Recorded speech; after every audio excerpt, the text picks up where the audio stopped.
Now I come to the next stage of Manana. Uh, can you just explain briefly about Manana, Shankaraji? Okay. So the first is in the tradition. So this is the tradition in Advaita Vedanta, in Hindu Jnana Yoga. So first they say you must take one of the sutras like Aham Brahmasmi or Tattvamasi, and then you must first listen to it. Listen to it means what? Listen. You have to listen with your heart. That means really you must listen. And once you have listened, it could be something very foreign to you. You have not listened to it before. You have not even heard the words before. And therefore, you may not understand what you actually listened to. So, next, in order to understand it, what you have to do is you have got to think about it yourself to see if you can make sense of the various parts of that sutra. And what is that sutra talking about? Are you familiar with that situation? And what is the goal of that sutra? Are you learning something from that sutra?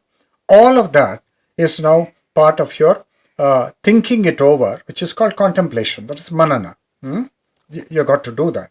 And without doing that, you think the sutra will go home to you? No. No.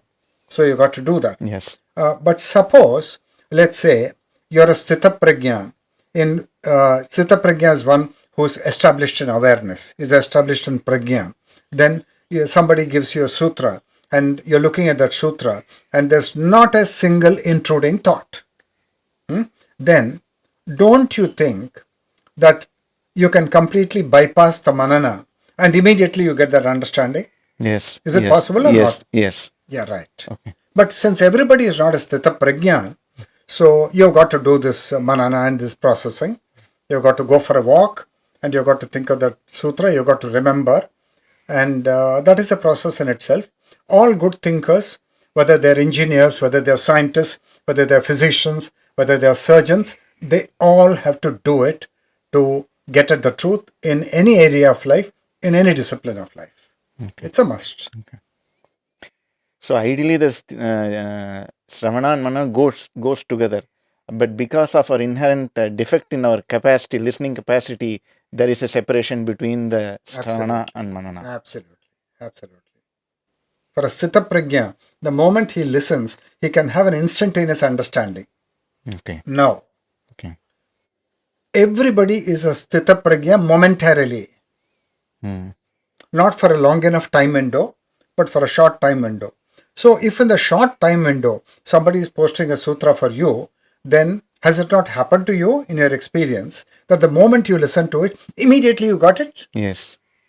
It's part of your experience, Yes. right? Yes. It's part of the human experience, but we are not having extended time spans of attention.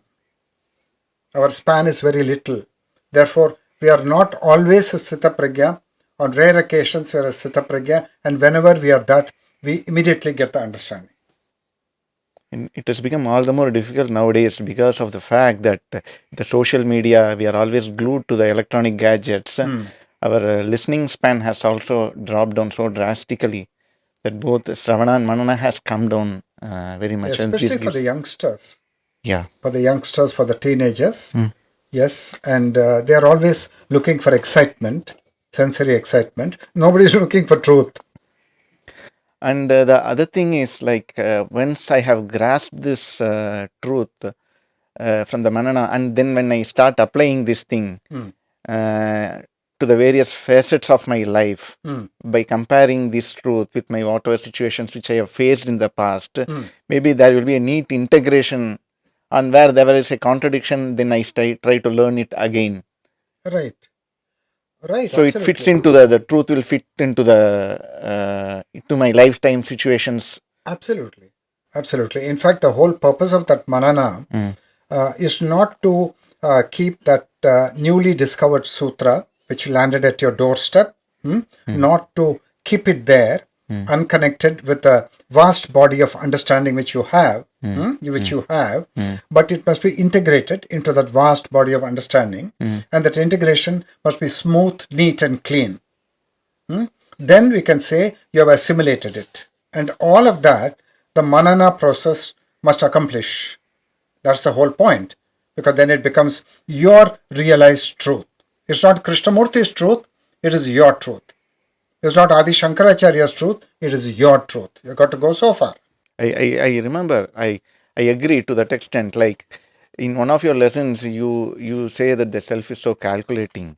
Then when I compare this truth, sutra, to my situation, my lifetime situations, I realize how calculative I have been when I am meeting some people. Like when I see a person with the considerable influence, I try to be more obedient because I may get some favor from him. So the self is so calculative. So I applied this thing. Okay. Then I realized that.